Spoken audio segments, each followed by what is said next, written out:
Welcome everyone to Accessible Tech Thursdays.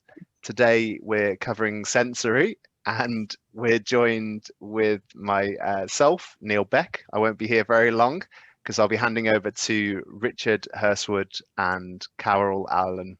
Welcome and thank you, Richard and Carol. Thank you for inviting us. Yeah, thank you very much for inviting us. Just thought I'd wear my special glasses for this afternoon, my special sensory glasses, which I have to say, my daughter gave me these because they go clubbing in them, which I thought fabulous, but they are wonderful things. So anyway, good afternoon, everybody. I'm Richard Hurstwood. I'll give you a 10-second overview of who I am and what I do. Basically, you don't need to worry about me. I have no qualifications at all, but I came into sensory and sensory rooms about 30 years ago. And in 1996, I wrote my first book, which was called The Practical Guide to Multi-Sensory Rooms. And for about the past 15 years, I've traveled around the world talking about sensory approaches and sensory everything. That's me. Carol, who are you? Well, I'm a teacher. Proud to be a teacher. I've been a teacher for a lot of years. If I just say that I started in January 1980 and I've worked without a break, you've got a good idea of how many years. Now I've worked at all levels in a variety of schools, special schools, mainstream schools. I've run nurseries, I have taught sixth form, I have taught adult ed. So every age and stage of education, and I'm interested in how technology supports learners who've got barriers to learning. So currently, I'm not fully school-based, and I work, if we didn't have COVID, across the UK and across the world, primarily in Scandinavia, America, and Australia. And I work with Richard. Yay! And we have a fab time churning out lots of online stuff. We have a fun time. And this afternoon we're going to talk all things sensory, but we haven't got very long. So it's kind of what I call a mountaintop presentation. We're going to hit the high notes. But we've got masses more information. So if there's things you need to know, please get in touch and we will help. Yeah, and if you get any questions throughout the session, pop them in the chat, and then we'll keep watching the chat as we go on. And what we're planning to do is give a bit of time at the end for questions and answers. We've got prepared presentations, which we'll whiz through, but hopefully we will be able to do a bit of ad lib and show you a few wacky gadgets at the end of it. So I'm just going to share my screen, and I've got the first little bit. And I'll go on till past. Here we go. Play from the beginning. So, sensory room design. Now, obviously, every sensory room is different. And I think that we have sensory rooms built with adults in mind. We have sensory rooms built with pre-5s in mind. We have sensory rooms built with autism in mind, with complex needs, with visual impairment, hearing loss. And what this means is that every sensory room is not the same. More recently, we've seen a big growth in sensory rooms in mainstream schools, mainstream colleges, because the value has been seen for mental health, encouraging mental wealth, as we say. And basically, a multi-sensory room to me is a specific tool. I think it's very easy to trivialize a bubble tube and a projector and a fiber optic. Oh, they're really lovely, really likes it in that sensory room. But I have to say, the most dreaded sessions I ever see are when we take people in a sensory room, a member of staff goes in there, they'll never be off, and they'll go, won't be a sec, I'm just going to switch it on. Click, click, click, click, click, click, click. And then it's a kind of, hang on a minute, guys. Any idea where you switch it on? All right, big red switch, boof, on that goes. And then click, projector comes on. Click, bubble tube comes on. Click, fiber optics come on. Click, UV light comes on. Click, ball pool lights up. Click, colored lights down the wall. Click, UV comes on there. Click, mirror ball starts spinning round. And absolutely everybody is like this. And they'll say to me, oh, it's so relaxing. You say, no, it's not. It's completely bombarding because there is so much stuff. So getting the design of a sensory room right is really, really important. I would say that a sensory room isn't really a playroom. It's a really different space. We see a lot of sensory rooms on Pinterest, on YouTube and places like that. And, you can make amazing spaces for relaxation, for diversion, for lots of different reasons. But you've really got to think, what do I want this room to do? What do I want this equipment to do? So what I want to talk about is just, what does a sensory room do, and how do we actually put it together? Now, a sensory room needs to have a set of tools, right? Now, a set of tools could be, I've got a little old fiber optic down there. It could be a fiber optic. It could be a projector. It could be spinning things. It could be so many different lights, so many different sounds, so many different experiences. And I've said here that we need to make sure that things are available. For example, I'm sat in my little studio here, and what I've got here, just before lockdown, I went to IKEA and got that, and that's a rolling trolley. So when I'm doing talks like this, if I need a gadget, it's available. It's right there when I need it, I've got the thing. The other thing we've got to make sure is it's appropriate.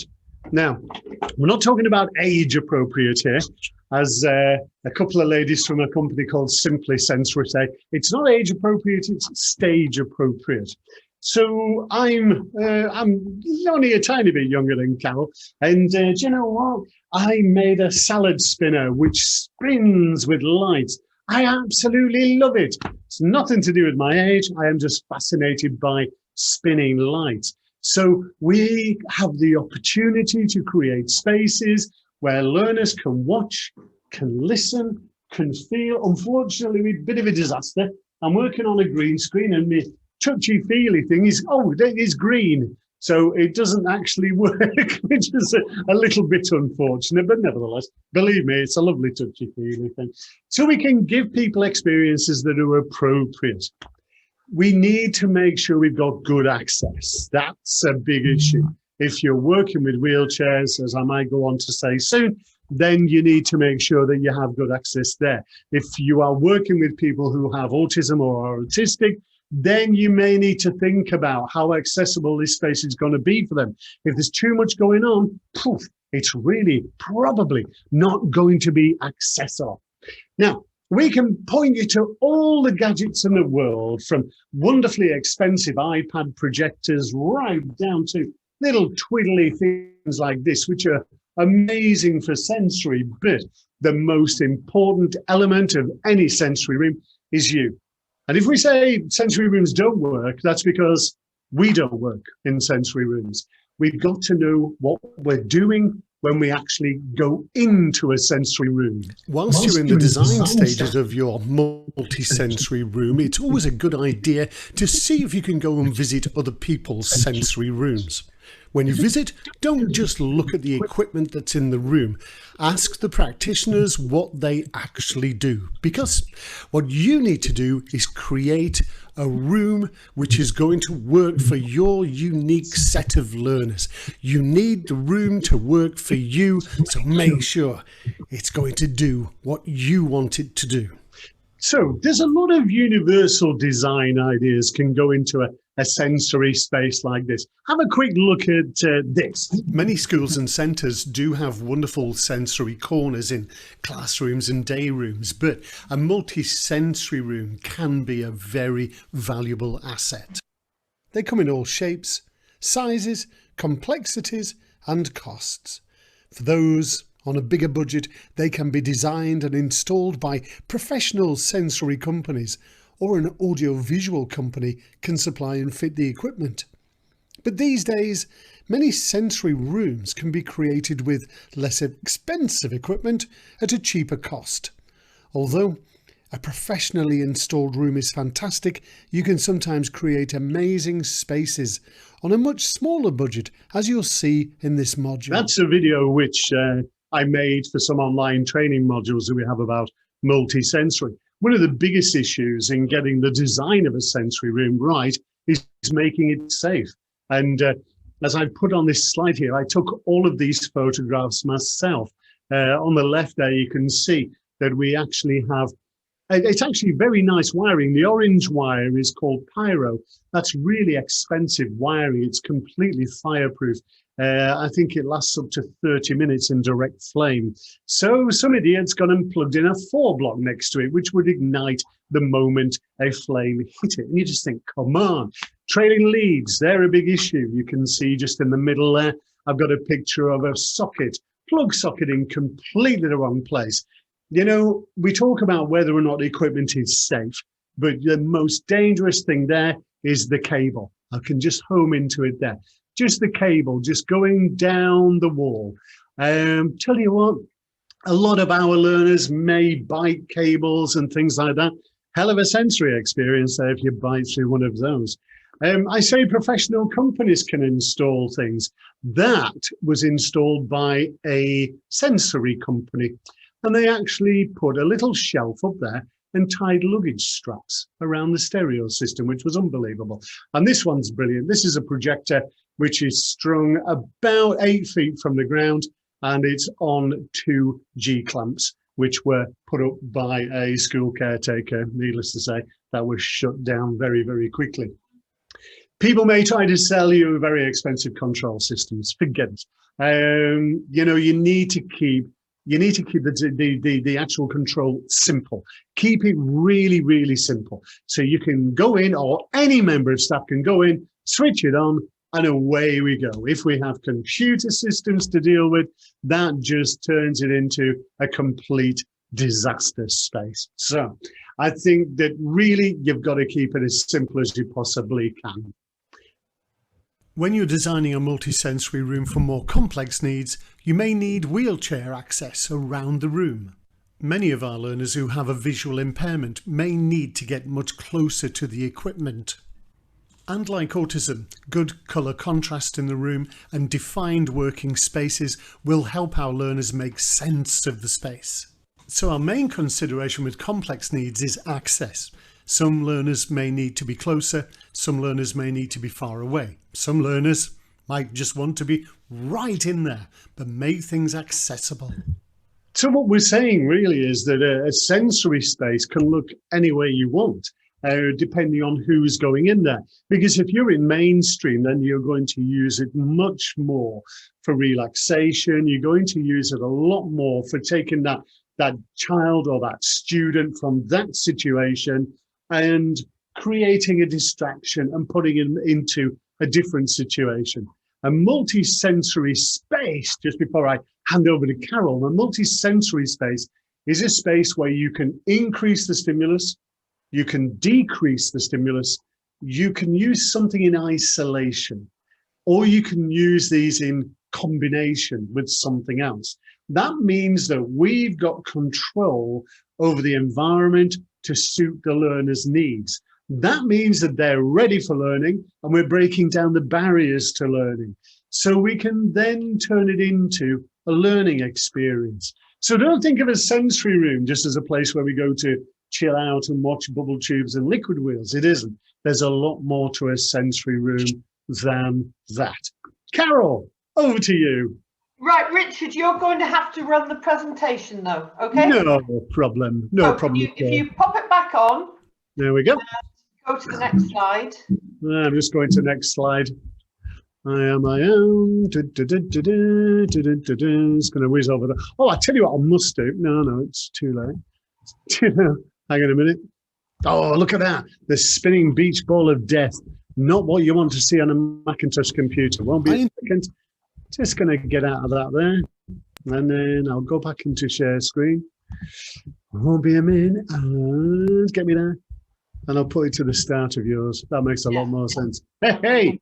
Oh, Strauss. Right, I better explain to everybody. I am a Mac user who has newly converted to PowerPoint. That's why I occasionally get it wrong. Carol, it's all yours. Okay, so we're talking about the senses, and Richard started by giving you, if you like, some of the basics about setting up a sensory room. But as we all know, the senses are just part of everyday teaching. They're part of everyday life. And so we need to think kind of within the room, but also without the room. Fixed sensory resources and flexible sensory resources. And there are some other issues as well that we need to think about. So if you move on, Richard, please. Okay, so we've got an example of a sensory space, and Richard's already mentioned that, you know, the fact that you don't go in, it's very bad practice, just switch everything on. In fact, if you think about it, if that room was dark and just the light from the bubble tubes or just the picture on the wall as you took children in, all their sensory focus, all their neural focus will be on the bit that's highlighted, not on the other things in the room. At the moment, if you take somebody in, there's just too much to consider. Where am I going to be here? Am I going to be here? What am I? I'm going to be lying here. So it's about using and directing attention. Moving on. And it's very important to remember that we are not all alike. We are not all little Lego people. So what is a sensory turn on for one person is not for another. What is a sensory aversion for somebody is not for another. So for example, if we talk about myself, just the smell of a really fresh, newly ground coffee is enough for my brain to go into excite mode.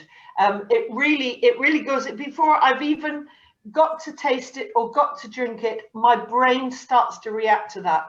And it's that sensory connection that's been made to something that is a pleasure.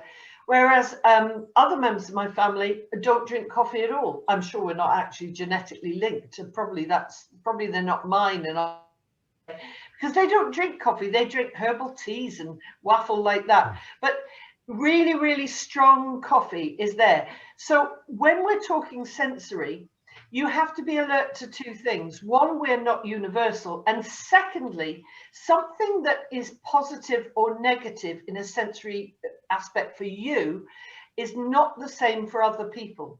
All right, so you might think you're giving somebody a wonderful sensory experience and can't understand why they're not engaging, and they're not engaging because for them it's not. Whereas they might like something different that you find difficult. So if we talk about young children with autism, we often find that fecal smearing, which is a most unpleasant thing for any parent to have to deal with, but the child concerned gets intense pleasure often from this. And so it's about understanding what's going on, understanding what the attraction is, and then replicating it with something that's far more appropriate, obviously. So if we move on, Richard. Richard had a little, if he'd probably get it and put it in his hand in a minute, that little spinny thing. I don't know what it doesn't matter what its proper name is. Richard and I both have rooms full of small handheld sensory items. In fact, we compete against each other as who can find something that the other one hasn't got. And that little handheld item, I can tell you, Richard, if you take it down just below your face, there you go. Tempt somebody, if we're struggling to get somebody to look at us, putting that in a position where they start by looking at it and then you move it slowly down helps us to get the focus we want. So that's kind of a handheld, flexible sensory thing. And you can see behind it, we've got bubble wrap. And I haven't yet found a person that doesn't like pressing and popping bubble wrap. In fact, in lots of the sensory courses and things I run, I put little squares of bubble wrap out on, and everybody picks it up and everybody starts rolling, touching, popping it. So we can have the big equipment that's fixed, but never forget the small equipment is absolutely essential as well. Keep going. Storage is a huge thing. So two things. Well, at the end, when we can show you some ideas, I'm going to give you a couple of ideas about storage. But however you do it, whether you have beautiful baskets or whether you just do cardboard boxes, again, it's very important that we stick to the rules that Richard's given us. It needs to be accessible and available. So if you are doing a session on let's say autumn, and you need crisply leaves, and you need a candle that smells of a log fire, and you need some autumn colored scarves, and you need a torch and your story, they need to be with you. You cannot be running off and getting them. You need to be able to just pick up the autumn pack and take it into the sensory room or take it to wherever you're teaching. Next. And themes are a huge thing. One of the things that I get quite sad about is that I sometimes see people who've got the most beautiful sensory space. And when I ask the simple question of, so how often does it change? they look at me blankly. They never change it. From the day it's been put in, they don't change it. Whereas we can make it into an amazing space, all about fireworks in November, and you know, celebrations would work. We could do different countries of the world with travel, with some suitcases, and each one has sensory objects taking us to a different country of the world. We can do the circus as a common one, and autumn I've already mentioned. But the point is, if you don't theme it, two things happen. Number one, you get art gallery syndrome. And that is, you know, when you go to an art gallery and you go in the first room and you spend ages and you look at everything and you appreciate everything that's in there and you read the little descriptions. But then you go to room 2, and as you walk through, you glance round, quickly scan the room, you see something looks interesting, maybe 2 things. By room 3, I'm wanting the coffee shop and the gift shop. And I need a sensory break before I can go and connect again. This is the same. If every time they go into a sensory room or a sensory intervention lesson, you know, you can do smaller things in a side room, or I've seen it done in corridors and everywhere outside. If it's always the same, what you will get is habituation. And when you get the habituation, you don't get the responses, you don't get the engagement with learning. By doing the themes, you keep things fresh, even though you might still be using some of the same objects or sounds. And the second thing, it absolutely keeps us as teachers fresh. And if we're excited by what we're doing, then so are the students. Moving on. So the next thing to say is that sensory work is cross-curricular. Richard and I are doing a lot of work on this at the moment. It's about to launch, and it's about showing how really, as sensory beings and as sensory learners, if you've got children with barriers to communication and learning, then by using a sensory approach in maths, by using a sensory approach in geography, by using a sensory approach in science, you can make those multi-brain connections, and they've got more chance of information going from working memory into long-term memory. Now, it's obviously easy with art, and what we're showing is how you can do it in other subjects. What's really interesting is that a lot of teachers do sensory approaches in other subjects. They don't realize that that's what they're doing unconsciously.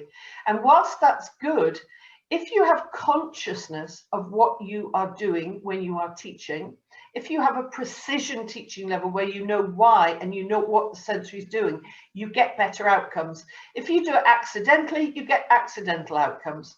So we're always aiming to move a child from point A to point B, and we need to know what we're doing. Next one. And then how do we assess what's going on? Now, this is a topic that could take us days and days and days. So all I'm going to say at this point is, if you're doing sensory work, it is not something that you just do and then flat back to your classroom. It's not a little byproduct. It is absolutely a learning moment.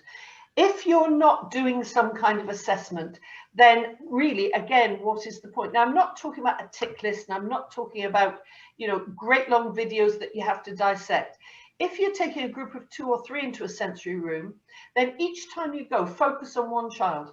Just all of you. You'll be working with different children, focus on one child. And at the end, 2 minutes of grabbing some information and saying. Obviously, if somebody does something for the first time or unusual, you would use that moment as well. You wouldn't ignore them. Bits of video recording. This is such a huge subject. We're in great favor of video recording and then back and looking at the video, because you often see things that you weren't aware of when you were in the moment, when you were connected with that child. And it's only later when you look at the video that you say, oh, right, okay, he actually initiated that. That wasn't me. He asked for more of that video or that light switch. Now, the only downside of that is you can't video in real time and then assess everything in real time. You haven't got enough life. So it's about snapshots, I'm afraid. And again, accessibility and availability, having something ready to grab that moment and video. Next one.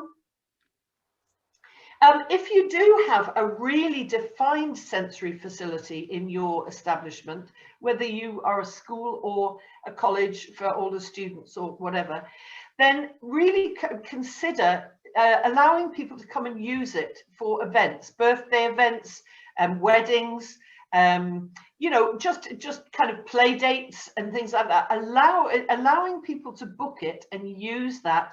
You could have separate resources just for those sessions. This helps you because you can make some money. And I say, you look at the price of birthday parties at the moment for children. This is, you know, it's a money maker. Secondly, for some of the people we're working about, or we're talking about in this session, the normal kind of swimming parties, football parties may not be appropriate, but a sensory party may well be. And thirdly, it validates sensory work. It validates sensory experiences that as not being something special, something different. There's something which gives pleasure. And I can absolutely guarantee, from having run these myself in one of the schools I worked in, that it makes an absolutely beautiful event. Next. Ta-da! That was your last slide. Oh, right. Over to you, Richard. Well, let's just have a look and see if there's anything in the chat. Let's have a go. A completely empty chat room. Fantastic. We can just talk. So one of the big things about sensory rooms at the moment with COVID is that it is really difficult to actually use them. And what I've been focusing on just lately with short videos on YouTube and things like that is stuff that you can wash, stuff you can wipe down, stuff that you can easily handle, you know, and can easily be cleaned. And I mean, a lot of the little sort of UV torches and things that we have, these can be put into plastic bags and used just as effectively. I really, really like sticking things in boxes. So here we have this is basically a little sandwich stroke salad box from IKEA. And what I do, I drill holes in the bottom, cable tie there, and then cable tie a light into it. Now, this means that put the lid on there. If this gets thrown, then my little light is very likely to survive. But the interesting thing about this is very cleanable. It's very wipeable. You can give this a good wipe down and it makes it reasonably sort of COVID safe. We're getting questions coming into the chat. How much can you do? How much can you do sensory learning with remote blended learning? What do you think, Carol? What's the question? Sorry, I've missed that question. Yeah, the question is, how much can you do sensory learning with remote and blended learning? Sorry, I did see that very, very easily, but it requires it requires preparation and thinking in a different way. So the first thing to do is that you have to think ahead. Whereas in a classroom, I can just go and grab stuff and I know where it's got. You've got two options. You either provide packets of stuff at the beginning of a month, let's say, and I would say a month that people are going to need, or you choose things that can be found in nearly every household. So, for example, I do a whole training session just on the cutlery drawer, on forks, knives, obviously not sharp knives, and spoons, and in particular spoons and different kinds of spoons. And it's amazing how much sensory learning I can do with a set of spoons. So you can, but you have to be conscious. You can't pick things that every house hasn't got. You have to pick fairly obvious things. We play a game, and we may actually play it with some cards, which are, Richard, if you could just get them out. They're called Go Find It cards. And this works really well with remote and blended learning because on each card there is an attribute. So it's a sensory attribute. So it could say wiggly, it could say smooth, it could say hard, it could say huge, it could say small, it could say a color, something that's wow, we've just seen, something that's furry, something that's big, I'm just reading them out, something that's smelly, that's always a good one, bumpy. So there's lots of different ways of playing with these cards. The simplest way to start off is that I always say to Richard, can you put 5 cards up, please? 5 cards coming up, sorry. And then I get somebody to choose a single number between 1 and 5. So if you put them up, Richard, and then I say, to somebody in the thing, choose a card, and they might say number 2. So number 2 card, Richard, is and we turn it round and it's something furry. And then we have a scavenger hunt at top speed to go and find something furry. Top, and they bring it back and they show it to the camera, and we all discuss whether or not that is a furry object. Does it match that attribute?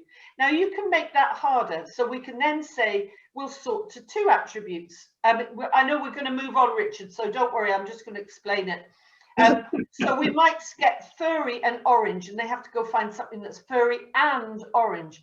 I do it with staff, and I make them do it up to 3 attributes. We can make it into English and literacy, because we can get 2 objects, each matching a card, and then we can give the objects characters and names, and we can do turn them into puppets. So we can do that. We can do science, because then you're looking at actually the physical attributes of things.